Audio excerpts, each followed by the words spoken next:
Welcome to Celeb Biz, where we delve into the entrepreneurial spirit of your favorite celebrities and, explore how they are managing and navigating the world of business besides their claim to fame. My name is Amele Josu, and today I have a humorist on this show, so I'm hoping that I can manage to keep a straight face all throughout this interview. But he's not just a humorist, he's also a savvy businessman. So today we'll see how the world of laughter is going to collide with, how do you call it, business.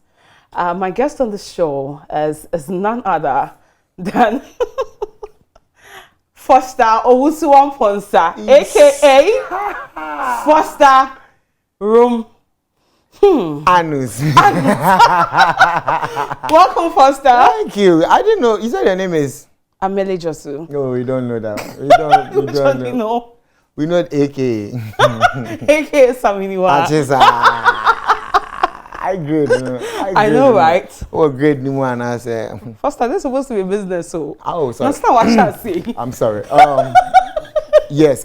You were saying. I'm not going to speak Chikra. Oh my God. No, so you are doing English. English straight. Yeah. I'm very sorry. Yeah. So I want to see the corporate Foster. That's it. Even me, I don't know where it is. See, I have to manage, yeah? I'll try. Corporate. Corporate Foster.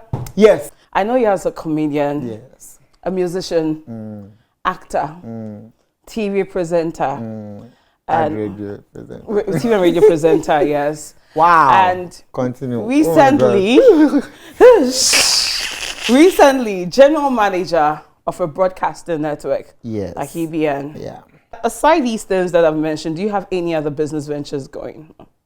Yeah, but not very active. I think they're just, consulting here and there, giving ideas here, selling this, selling that, yeah. But I don't want to bring them out now, but yeah.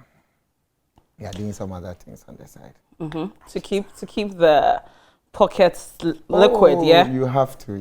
Not necessarily for the money. For me, mostly the satisfaction is part. The whole passion is also part of it. The money is like the reward you get from it, yeah. So money is the last part, but then I love it when I'm doing some of these things.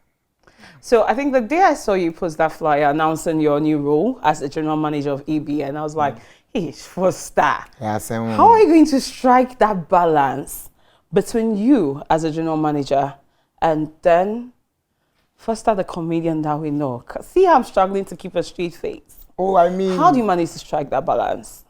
One is identifying who you are, knowing your strengths. So this is who I am. It doesn't mean that when it's time to make certain decisions, you take that as a joke. Every environment has its culture. So when you are in that environment, you flow with the culture there. When you leave that environment and you have to go to another environment, you observe the culture there, you flow there. So when we are at work, of course, yes. I mean, you can't be all bossy and, with your shoulders high, with your face as a baby, contentious, No. You try to be a human. Yeah. You are not a lord, or you are not lording over them. You are working with them. They are your colleagues. It just happens that you have been made a leader, so that you just lead, and then you go along with them. And then when you have to be on stage, you go on stage and do what you have to do as a comedian. So you just know what to do at what time. So has there ever been the instance where you're all serious talking business and then people are just watching you and just laughing and like nobody can even take you serious? Once in a while, and that's because sometimes I chip in jokes when we are having a discussion. So so sometimes you can see the whole shock on their faces that, wow, we didn't know you had this. Yeah, that side. deep, Exactly, yeah. But then it's part of the job. It comes with it. So yeah. We are okay when it happens, as long as you are not disrespected. Yeah, people get marveled when they kind of get marveled. So yeah. Let's touch a bit on your educational background. I know you're a Pujuba. That's a break. That's a break. Yeah. The best school. Okay, we'll leave Ghana. We'll leave it at Those that. who have taken 8 and 9 can't say they are the best school. Oh, hello. We'll leave it at that.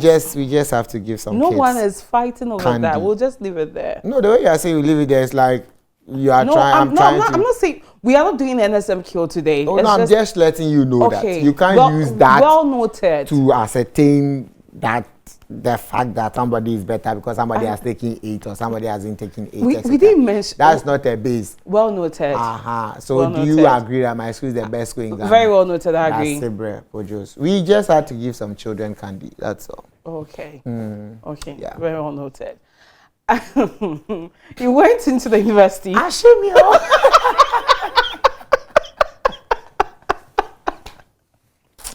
Oh. Yeah, you were saying.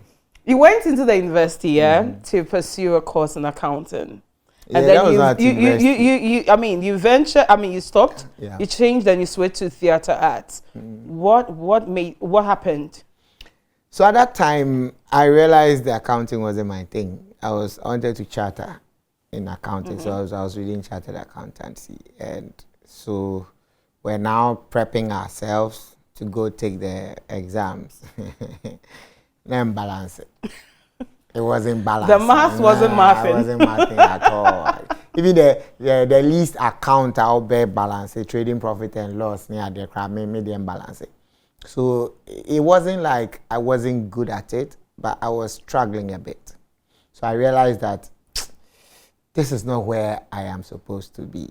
And at that time, I loved the arts, but my dad wouldn't want me to just pursue only arts that are adding up. So then I had to do the accounting and then try to pursue the arts.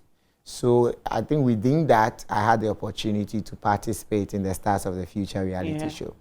Came up second, and then that was what, in a way, convinced him that, okay, let's give this a chance. So it was within that same time that I got admission to go study theater arts at the university. Then I had to choose between theater arts and accounting. Yeah. And one thing led to the other. You switched to And theater. now we are living happily ever after. Okay. I know, right? Yeah. So I also know that you did your master's, which was in business administration. Yeah, marketing options. So switching to theater arts, someone will just, but why then go back to business again? So what I love is strategy, strategizing, you know, putting ideas together, selling something, bringing the word out of something. It has nothing to do with mass. So I love marketing. Yeah. That side, growing up, I said I want to be a businessman. So every other time I'm talking business, but I'm not talking accounting. And comedy happened. So comedy came. Yeah. We had to get that out of the way and then realize that, oh, okay, I think where we are now to be okay to find our way back to what we've always wanted to do. And so, yeah, I took the form, applied with the expectation that I will be, you know, admitted. I even forgot I had applied. Are you kidding me? I forgot. Wow. I actually forgot. So then I was checking my mail. I was like, hey, it's been a while I checked my mail. So I had gotten the admission the other day.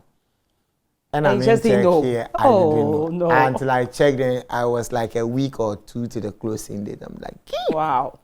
so I had to quickly go and get it done. And then, yeah, so I did that to also satisfy that side of me Yeah. for the love of the, you know, whole business thing. Yeah. That's So now I'm a interesting. business consultant. I know, right? Oshe baddest. Oh my God, stop it.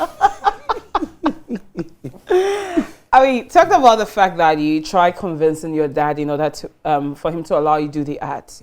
How do you feel when you sit back and see all the jokes people make about those in the arts, talking about, it's usually the unserious people who do art. How do you feel when you hear these kind of jokes? Sometimes it hurts, but sometimes I take it as they are naive. And I feel we as artists have we should take it upon ourselves to educate the people that there is a lot that goes on in what we do than they see. Because what they see is like building a set. Yeah. They don't see the construction. They see the finished work. So then it looks like, oh, but this is just it. But they don't see the sweat, the rehearsals, you know, the number of sheets you have to scramble to throw away just to get one fine joke. So it makes it almost look like, oh, this one there,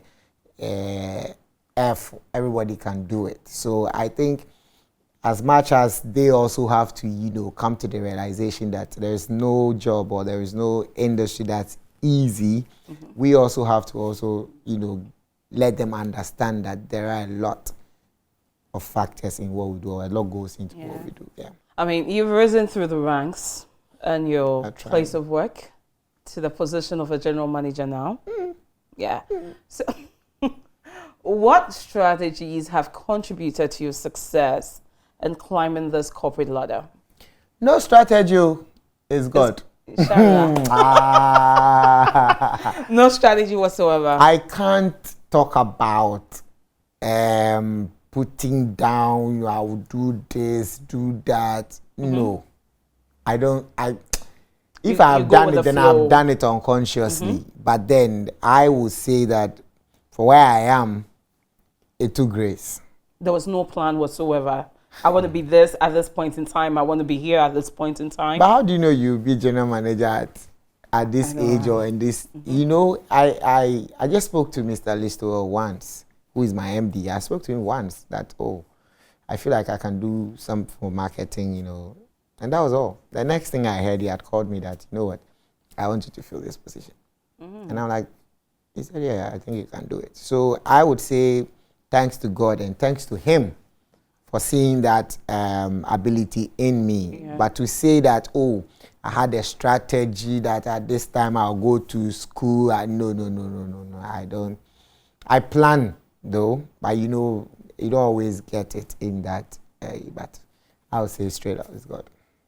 I mean, talking about the part where you pitched an idea to your MD and he saw that opportunity and, you know, roped you in. Let's touch a bit on building relationships. Okay. As a comedian and as a businessman, it's important. I mean, some hesitate to say that they live to impress, but you virtually do that every day. When you're on stage, you have to impress. Yeah. Yes. Directly or indirectly. You don't have a choice. So, I mean, tell me, how do you cultivate and maintain your social capital, that relationship, networking, and all that? First, I would say is respect. Respecting whoever you are meeting, you know, just don't try too much because you don't even know what the person, what the person you're meeting with likes or do not like. Just be yourself. The person will like you, he will like you. If they won't like you, they won't like you. But when you fake it, it takes you to a time, yes, you get to probably rise, but at a time when, you know, a lot is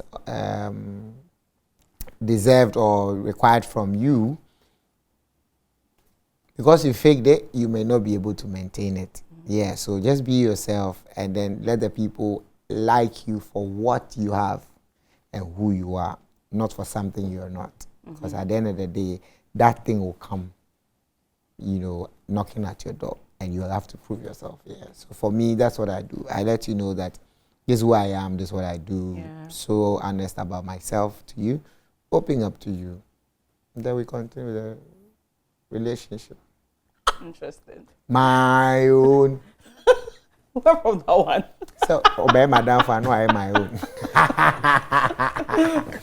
I bet it's so hard to, you know, differentiate between Foster Uzu and Ponsa as an individual or a businessman, and then Foster Romanus as that comedian. So, your brand, Foster Romanus, yeah? Why is it when I mention Foster Romanus? A lot of things come to your head. Tell me, how have you crafted your personal brand and how does it align with your business pursuits? Wow. Oh my God. Can we go for a quick commercial break?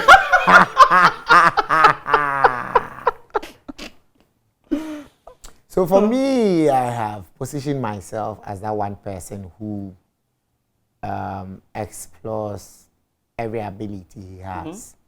He doesn't hide or doesn't. I don't have one face. Yeah. I show everything that I have. I try as much as possible to explore. So the Romanus brand is actually one of like a versatile one, one that, you know, is known for many things, which now the business side is part, because it initially was comedy.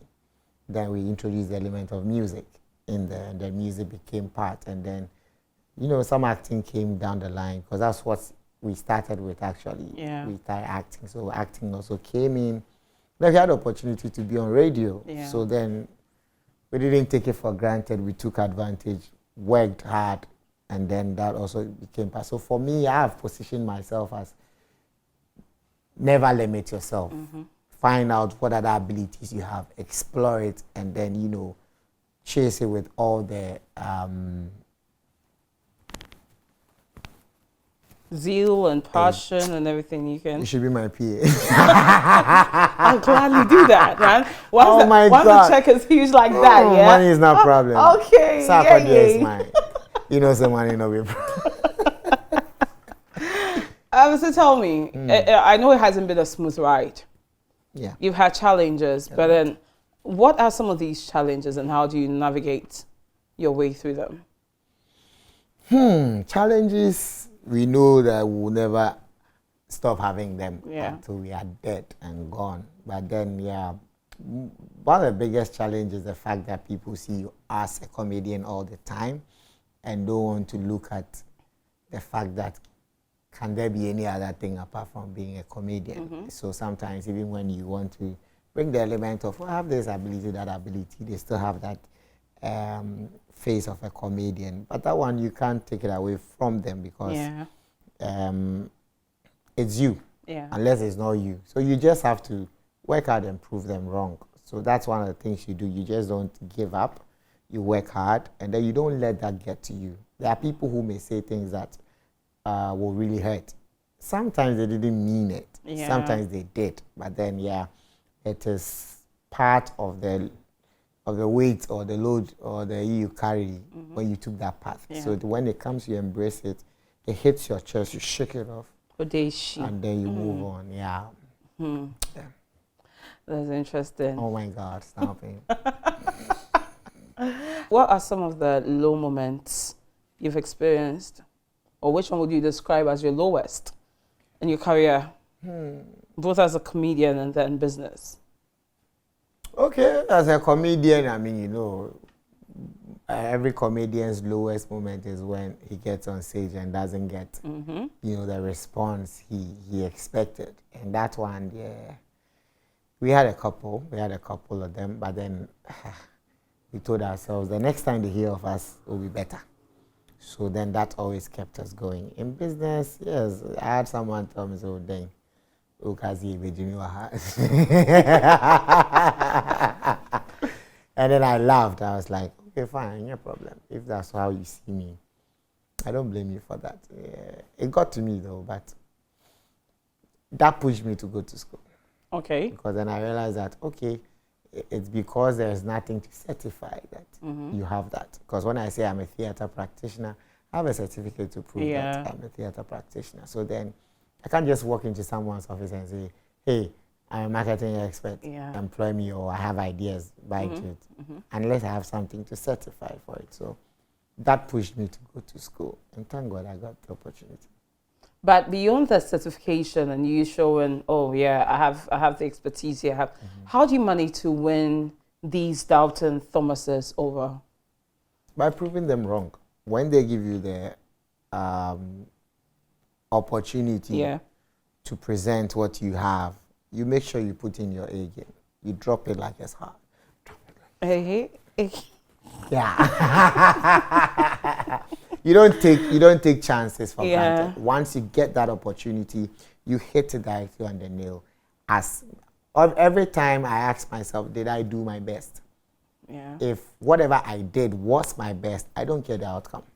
That means that I did my best, but probably wasn't up to or known. If I didn't do my best, then I will say, then it's my fault. But if I know that I put in the maximum effort there is or there was to it, then I become proud of myself that at least I had the opportunity to get an opportunity. That means that if I do it more, there is that that I might get 1. If I do 10, definitely I'll get 1. If I do 20, I might get 2. How do you measure your best? Is when there is nothing to Whap him. what do one said. So for me, I think on my feet. I'm always looking at what other ways. So if you stop me here, I'll go and look for another door. If that door is closed, I'll go until there is no space to open the door. Then I know I'm done. But even that, I'm not done because maybe one day they're squeezing my sleep. Yeah. So that door will be for you to imagine. Yeah. So I don't give up. I will come back. Yeah. But then you may not know when I will come back. But then definitely we will come back. Yeah. So where do you find the inspiration to, keep your creative juices flowing? Where and how? At home, the washroom, bedroom, on my bed, my pillow. Sometimes I just go and sit outside, see people pass, see somebody passing. I'm like, I call you crap. What's your name? We just build a character out of the person, connected and there. So, but mostly, it is in the cool of the day when you just sit down, you try to ponder about, you pick like a topic. What can I talk about? And then maybe you want to talk about marriage. What's it about marriage you want to talk about? You just pray about it. I don't joke with that. The prayer. Part, yeah. God is one funny man. He has the greatest sense of humor, right? See, I'm because you're fire, but God is our Father. Yeah. We take that inspiration from God. Yeah. Sometimes you read the Bible, there are some passages you read and you're like, that's one funny thing there, Yeah. So God himself is a humorist, so we draw that inspiration from him. So let's look at the comedy landscape in Ghana. How would you say your role as a comedian? How do you say that role has influenced that sector? I think we've done our best when it comes to playing a role in there because at the time we're not part of the discussion. We're not part of anything entertainment. But then, we pushed that. We pressed on.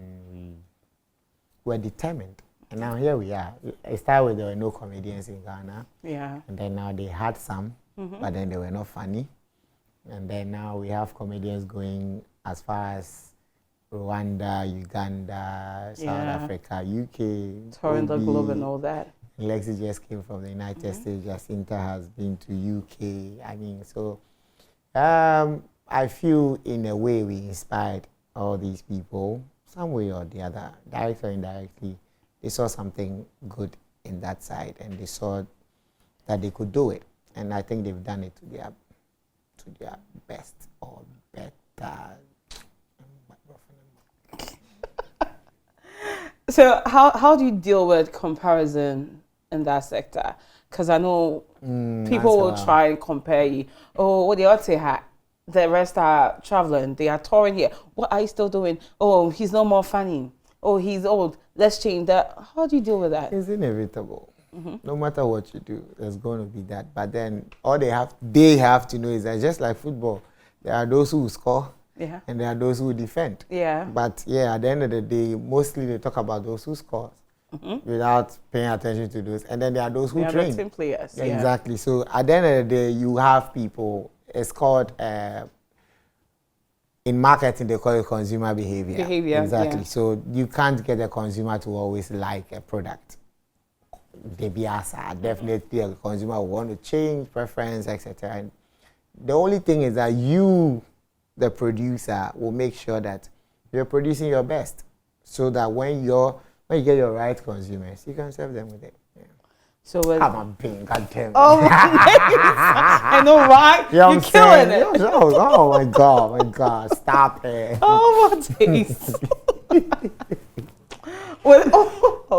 Sorry. I didn't mean to. I'm very sorry. I mean, it's necessary sometimes, yeah. We can't take life too serious. Yeah. I take it over. I'm serious. So, with all the knowledge you have in the business side, school, marketing, accounting and all that, how do you approach collaborations and partnerships? and both the entertainment industry and then your business as well? It's made me realize that that's one important way to grow as a brand, collaborating and partnering, because definitely there will be others who may have what you don't have. Yeah. And you need what they have to complement what you have. So, yes, I'm not afraid to call up somebody when I need help. Charlie, let's do this together. I have this idea. I think you fit, or I have this idea of a joke. I think you can say it better. I'll give it to you, because it's part of what makes you grow as an individual, as a brand. So it's easy for me to just walk to somebody. I don't do that. I am senior and you are junior. No. Everybody has something, and that's what makes them unique. So when you need it, you walk to them, and then if it calls for it, just I will put it on paper. Contract. It's necessary, right? Oh, I mean, yeah. that's good. Yeah. But talking about, there's issues about the corporate Ghana, let me say, and then the creative industry as a whole. You have a seat at both tables, being a creative, being in the corporate field, and with your knowledge and background in business and everything. What is it that you feel like creatives are not doing right? And what do you think we can do better to strengthen that synergy or collaboration with corporate Ghana? I think we're doing the best we can when it comes to selling ourselves, but then I feel we are not putting ourselves there that much. I feel like in what way? Promoting ourselves and you think we're not doing it well? I'm not saying we are not doing well, but it has to be strategic. Okay. Brand positioning is strategic. So the artist shouldn't put himself in that position as a brand's manager. Okay. You don't play those roles. Get people to, play those positions for you so that they do it right. Those that have people doing that for them, you can see that their brand is solid, or it's getting the retractions or the tractions that is needed. So I feel that's where we are like a bit lacking, getting the right people. I don't know which artist does consultancy, goes for brand consulting to know that, Charlie, sometimes you talk to a person, you're like, Charlie, what are your goals? What's your short term? What's your mid term? They don't. But then if they had walked to a brand consultant, and you see, most of them don't see themselves as a brand. Yeah. So that's even a problem. Yeah. So walking to a person who is a brand consultant to know that, okay, this is where I want to position my brand, this is what I want to be known for. I ask one person, so your music, who are your target audience? So on your and so once you know your target, you don't care what another person is doing. Yeah. You know that these are my targets, so I'm trying to hit at these people and get my returns from these people. So when you have only 5 people listening to your song, you are not really worried, because your target probably are not social media people, or they are Gen Zs, and that affects how you even promote yourself, how you look, what colors, your hairstyle, all those things. But we don't put those elements in our lane when it comes to pushing ourselves. Yeah. I'm a musician, that's so I know I have to post on social media. What kind of pictures? What kind of background? What kind of colors am I wearing? What are my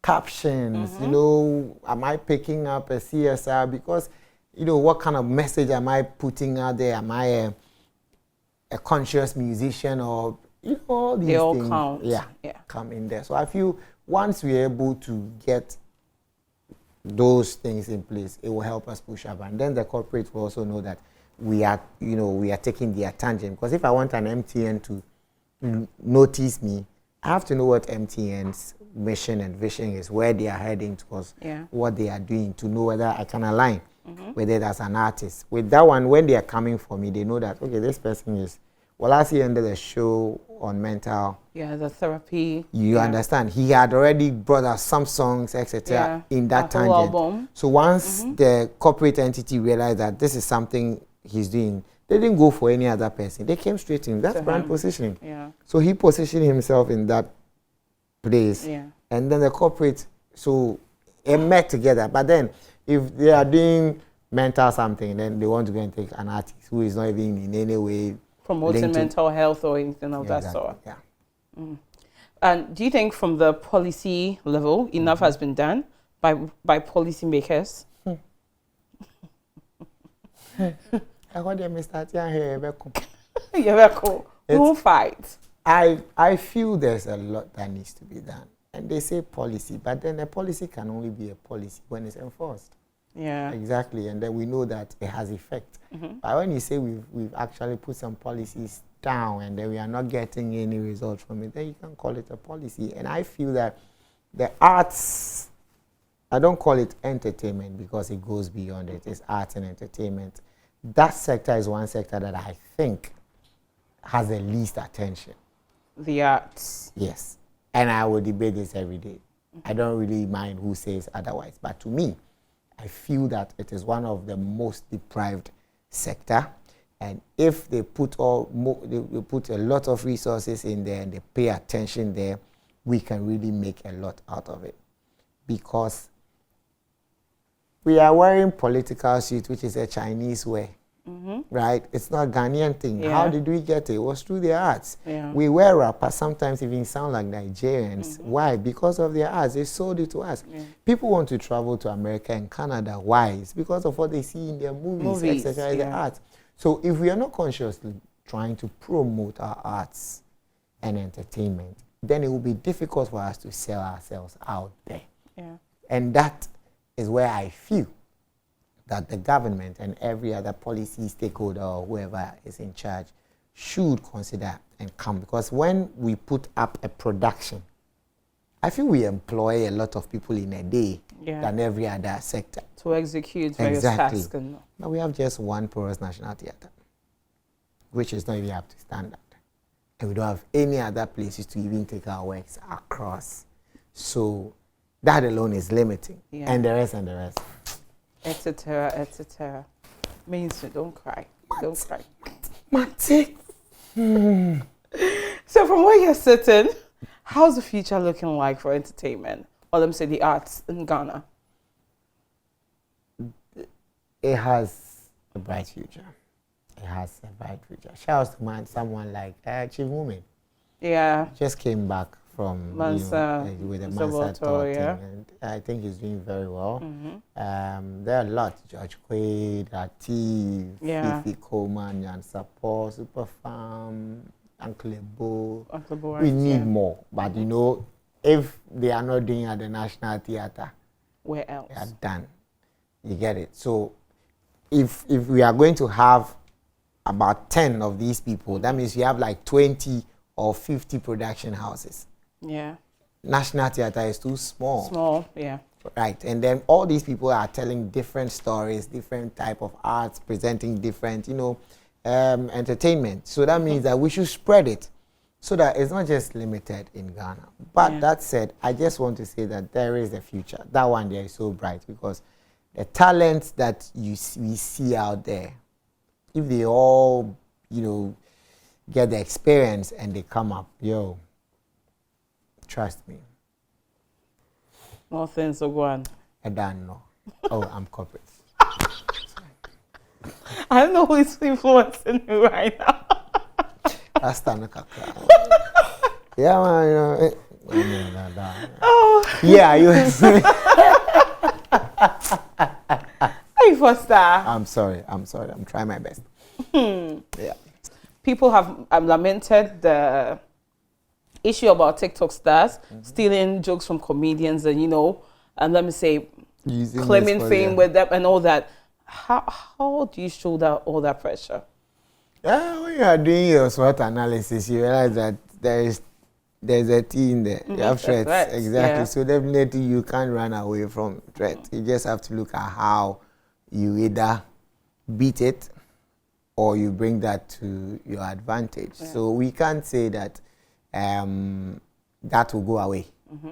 No matter what, technology has come to stay. The only thing is that we have to find a way of using that to enhance what we do. So for me, I think that's all we can do. you can't tell them not to upgrade. You can't tell them not to bring all these platforms. But I will urge these people who actually use most of the comedians' works that just acknowledge them.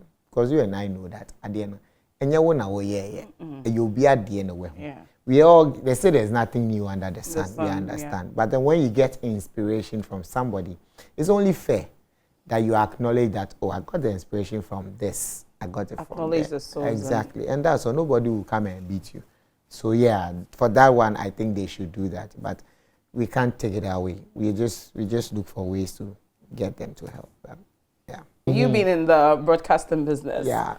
What are some of the unique offerings you're going to bring on board to make this broadcasting industry a better one in this country? Yeah, we are trying our best to bring every creative fiber in our beings. We are also reaching out to other people to, tap from their resourceful ideas. So we realize that we can't do it alone.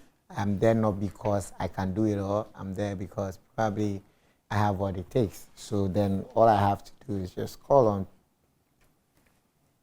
minds, get, sample them, get people to give their recommendations here and there. So yeah, for a great TV experience, we're going to bring them. And your station better watch out. It's all love, We're coming. It's all love, yeah? We're coming, I'm saying. We are coming for a merger. Hey, yeah. Joy bin. I don't see ourselves as competitors. I feel we are all doing what it takes to just bring entertainment to the Ghanaian populace. And so, I don't think it's competition. Yeah. I see more of, but how do you deal with competition? Not just with broadcasting, but even how do you deal with competition? Life is competition. In itself. No matter how you don't want to admit that as competition, like you were talking about comparison. That's competition either. So you just have to be yourself, and like I said, make sure that you're doing your best. If that's your best, the rest will fall in place. So somebody might do it better than you, or you do it better than somebody. So at a point you win, at a point you lose, at a point someone else will win. You just have to accept that that's how the life is. But you just have to do your best. Yeah. Let's talk about your music career. Not mine. That's Samini, sorry. That one is copyright. I disclaim. Mine That's is a copyright Rambo infringement. style, yeah. Rambo style. That's yours? I heard it somewhere. No. That's you. Oh, interesting. Dancehall comedian. I know you have 2 singles out. Yeah. How's the music business going?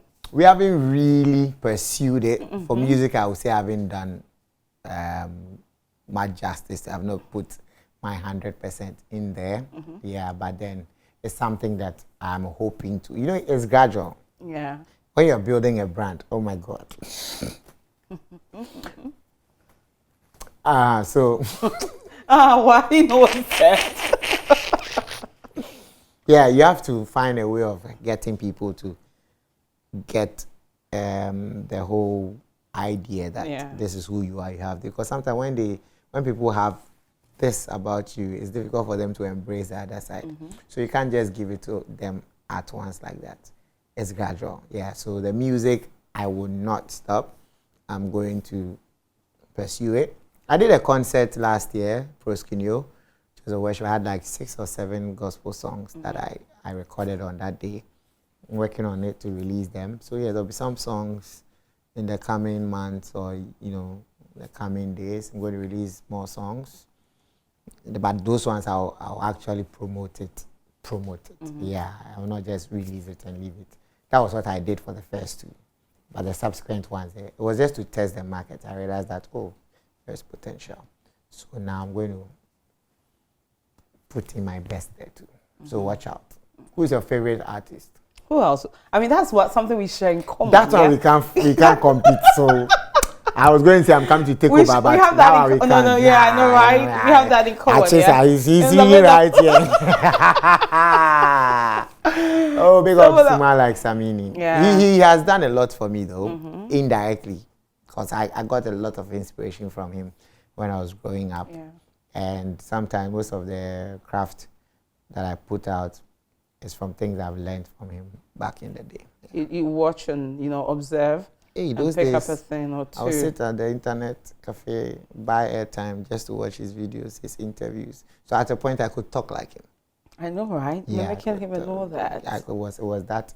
He was deep. He's still deep. Yeah. And some of his songs also brought me out of certain places that I didn't want to be. You know, growing up when they tell you that, oh, they're on your hair, oh, you know, friends are despising you because they expect something you are not there, and they say, oh, church, say, Kopong, ono ninyang kontong.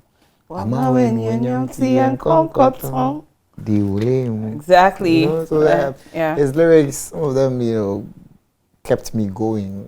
You know, like a music man like this, 5 attempts without a hit. Yeah. I wonder, a man with a focus never flop. Yeah. Yeah, so yeah, those words there kept me going. And yeah, I was like, who is this man? And they said I sound like him. I'm like, wow, and yeah, song. Well, interesting. I mean, I love that we have that, you know, thing in common. Yeah, it's a good Well, look. you know, just say We have something. and you know, I say it's the first day I'm having a side attraction like this. I so easy. I was trying to be corporate. No, but can you? Then that would not be first time. I know, right? I'm who I am, but I joined there. We use that. Oh yeah, it's very necessary. It's Life is too short to take it serious, right? Charlie, even the life itself is not serious. Life himself is not serious. Have you met life before? He's so not serious. Very. Somebody can have qualifications to PhD, no near Juma. No big cry, you know, you see, or you see, you know, it tells you it's a life now, yes, yeah. Only pattern. Or no life, no conscious, no here. Only. I know, right? Only strategy. No sequential. No, yeah, so yeah, he's not serious. Now we are supposed to take this. Disclaimer. Where's she up? Then come in on the right and I left Rumboso. Go this way. Like this? Yeah. Now. Baby, it's looking good. On top of some mirror shoes, yeah? Yeah, and if I don't run also. Shouts to Ola Michael. Baby. Foster. Disclaimer. Back on track. Yeah, let's get back on track. You were saying, please.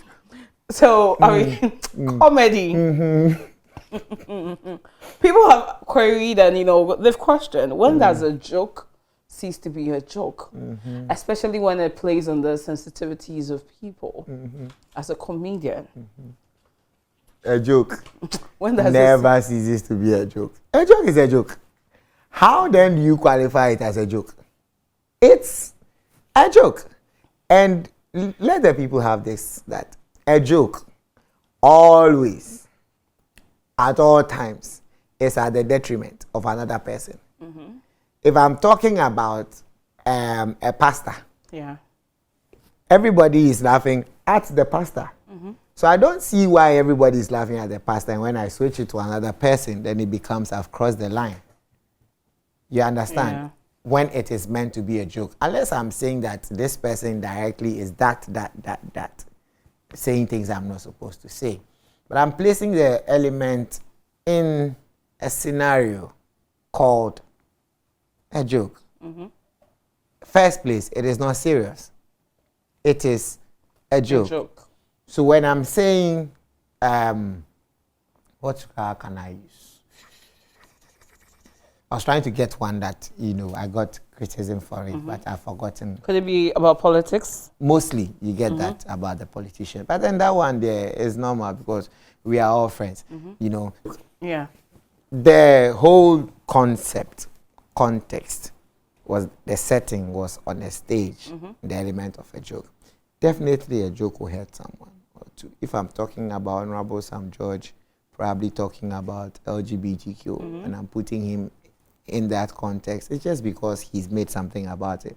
I'm not disrespecting his personality as Honorable Sam George. If I'm talking about Mahama as a president, I'm not disrespecting his office. I'm just putting him in a scenario of what probably has happened or he said.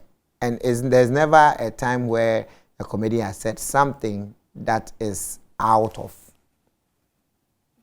the blue, or it's probably something he said, something he's done, something they've observed, and they're just bringing it. And then they're trying to put other. It's just for them to understand that one way or the other, joke doesn't mean that the person on the stage is insensitive. If I'm talking about my life and I had a friend who was blind in there, I'm not disrespecting people living with disability. It's because I had that. Sometimes what we say on stage is the truth. Yeah. So it's not like I'm disrespecting them, but that is what happened, or that is the story. So once we are done there, we are done. It doesn't go off the stage. It was said under the influence of comedy. But have you ever lost a business deal over a joke you shared on stage or something? I mean, people can get offended and maybe you need something from them and they go like, no, because of this thing you said about me. It's true. Have you ever lost? Before. Yeah. I was supposed to get a gig, and then I think a video will be like that, or one joke that I said. I think the person got offended, but I mean, it's one of those things. It won't stop us from pursuing the joke. But yeah, I mean, it's individual traits. Obiani how we deal with those things. We don't come on stage that we are coming to insult our patrons, or we are coming to insult people. It's for fun. But Obiani where I feel say there should be a limit to. Maybe the person on the stage doesn't think that thing was going to be, disrespectful. But then you can only apologize and say you didn't mean it. You can't help it. As long as it brings a laugh. If the we cried down at the age you cried in the bed. Oh yeah. I've used a dead body in a joke before. At his funeral. At his funeral. But how could you? He was a friend. At the funeral. He was a friend. And me and him go away. You know, we call to her and say, ja, web. Sorry, I don't know. So, I mean, comedians lately we now see, just like the musicians are, all of you have your own shows that you've been hosting. Some are annual, some are quarterly and all that. I know you have Romanus Incomplete. Happening live. Every year. 22nd December. 22nd December, this time around. We were supposed to do 23rd, but we had a little... So we are doing 22nd. Are you also having issues with the stadium setup? Or? Ours is... Let's just say we have 22nd. Yeah, so this year is 22nd December, still at the National Theatre. Okay. For 7 p.m., 150 CDs, 250 VIP. And that's even Samini's birthday. 22nd? Yeah, that's his birthday. Ooh, yes, yes. I think I have to. What are there what should we expect? Any surprises? My show is full of surprises. I know, right? You know, right? So but this year, what should we expect? A lot of it. A lot. A lot of it. This year, oh my God. Oh my God. The pressure alone. I know, right? From the bougie general manager. That's what I'm saying. That's what I'm saying. Oh my God. Now I have to come. You see, I'm about my coat. Oh. I'll come and say my jokes as a general manager. Yeah. I'll come and say my jokes as a comedian. Too much. You just give me. I come and say my jokes. You know what I'm saying? How much is? I will send my invoice. Oh, yeah. Let me call my PA. Oh, that's you.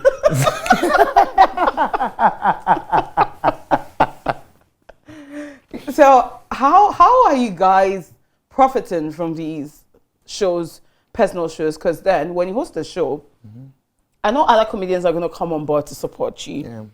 Do you pay? I doubt if there's that sort of agreement or that friendship, or for the sake of you, I will show up there. So then you are performing, but then nothing comes in, even though you are building your own craft. So how are you profiting from this? People have explained about GRE, the taxes and everything. Tickets are not selling. That's why it's annoying when government comes and do a lot of things. But you see, we don't mind. We'll still do it. But yeah, taxes element in there, they ball, but sometimes when you are starting, mostly when we start, we are not looking at the whole profit bit. much, even though it's to build your craft. Eventually, it's going to pay. But then we have some corporate institutions who support us, so it doesn't put a lot of pressure on us. And we say big ups to all of them who are supporting us. And we just pray that they more come to, support it. And that's why when there's that attention, corporates will also know that there is something here for us, because everything they do to promote themselves is by using the arts. The adverts they do, getting influencers, etc. So we just pray that they would come more. But then, profit, gradually, it's as it builds, it comes. And big ups to all the other comedians supporting each other. I mean, that's the way to go. And eventually, we hope it will get there. So doesn't mean we make loss too. Yeah. I mean, you've touched on the part where you claim like for you it's nothing about strategy, it's just grace. So we may not know what the future holds, but you're just trusting the one who holds the future. Yeah. And then let me ask, so what for Foster Romanus, what's the future looking like? What is that legacy you want to be remembered for?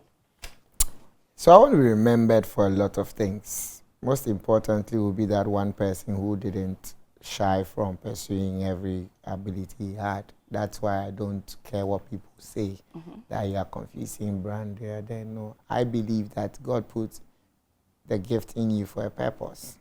You have to utilize it and make sure that when you get up there, you tell God, even though I didn't make money from it, I still pursued every gifting. That is to also inspire another person that it doesn't matter how little your gift is, pursue it. So I am that person drumming that no matter who you are, there's a gift in you. You can have one, you can have 5. If you have one, put your 100 in the one. If you have 5, don't let one slip. Bring all into suka na nimtia. Uko do stage. Te se me tunte so.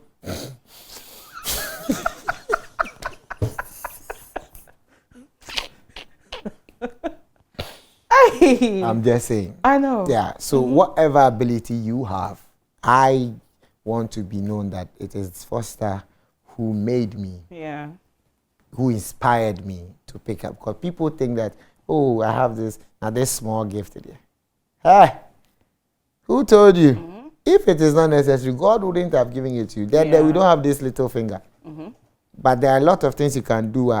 You can't do if this finger is not part of it. So just know that every ability you have in you is for a purpose. Pursue it with everything you have. If you have 1, give it your 100. If you have 2, give it your 100. And by that, I am here. If you need help, enter my DM and tell me this is what I have. I don't know how to bring it out. Or I don't know how to go about it.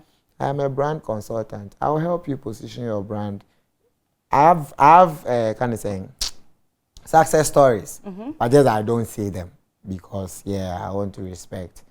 Nipanoko can't find, but that's what I do. If you have that gift and you really want to pursue it, get in touch. Me, I'll sit you down and I'll help you draw your business. Your PA is here. Let them come through your PA. Exactly. Get my PA. Get my PA. And register. And we're gonna sit you down, draw a whole business plan for you, and get you started. And trust me, if you're consistent, 2 years, that's a grace I have. That's one day. I was going to say at the end, but since you've brought it, so just hit me up. I'm gonna help. It doesn't matter whether it is entertainment or any field, except armed robbery and prostitution. Is that not a brand? Nah, that one is not a brand. I don't build those brands. I don't build prostitution and then armed robbery. But every other, legal brand, I am there for you. I can help you build it, lift it to wherever you want to lift it to. And what would be your advice to entrepreneurs or other youngins who look up to you and want to be like? I'm a bro. I'm a break entrepreneur. Oh, I know part of them. It's tough. Yeah. But I can tell you that it's rewarding. Unless you are not patient, then you can't be an entrepreneur. Because one of the highest area of being an entrepreneur is patience, building a brick by brick. So if you are an entrepreneur and you don't have patience, then please, you are not an entrepreneur. If you want to be an entrepreneur, go to patience school. Get a certificate in patience, because it doesn't happen just like that. It takes time, consistency, failures. If you don't admit failure as part of the journey, you can't be an entrepreneur, because in entrepreneurship, we don't fail, we learn. We learn. So your failure is your learning. Your success is also your learning. So just be patient and pursue whatever. Yeah, and you see, yesterday I was talking to a friend of mine. When he was talking, I was like, hey, this is where you are thinking. Then I'm nowhere near you. The ideas the guy is talking about, Charlie Foster, I want to say me by the time I'm here, I'm done. Like, hey, bro. Yeah, I'm like, hey, I'm thinking small. Me cry me there, me see a baby. Yeah, you know. So don't let that dream scare you. But just that, a process. Most of the time, when we get the dream, we feel say it comes with some adrenaline. I always say, me start here because it's gonna thrive. You know? Exactly. Yeah. It doesn't work like that, because God gives you that vision of the end. He doesn't give you the process. So once you see the end, it makes you think that, Charlie, immediately, like, I saw this place, Charlie, if I start transport business, no, man, I'm going to have some empire, some cars passing. No, bro. That is God, that you need him. That's how God works. Yeah. So God told David that, I'll make you great. He didn't tell David that Saul wanted to kill him. No. Yeah. So that is just to say that if you come to me, this is what you have. But the journey, bro, it's time. Consistency, hours of reading and learning and and all that, but eventually it will pay off. It's never win or lose, it's win or learn. That's why I'm my PO. It's never win or lose. It's win and learn. Boss, my nigga. Yo! Boss. Pastor. Yeah, let me be serious. We are done. When you're trying to be serious, it's over. And the end to us. We are done being serious now. Okay. We are wrapping up, man. Oh, where's the rapper? Is that a musician rapper or a gift rapper? Or no, we are just wrapping up the show, like broadcasting rapper. Oh, broadcasting rapper. Yeah. All right, so ladies and gentlemen, this is where we bring the show to an end. My host was... Yo! My host is... Amele Josu. Amele Josu, a.k.a. Saminiwa. The wife of Sami. Disclaimer. Moko ni fie no ni hope. Disclaimer. Watching me a shed them. Wait no, Samini who no dey try my own. Disclaimer, please. It's my show. Hello. Nesu. Aka brofo tiki na no ye. Okay. Nisi mu dress now. Penny wants to Pastor, I don't have a lawyer. You don't have a lawyer? No. Osi only lawyer. So Samini, you can't sue her.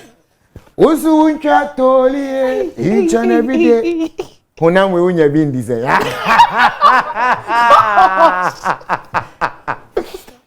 Pastor, Samini, I am the one who will wrap up, not you. Oh, you should have said that.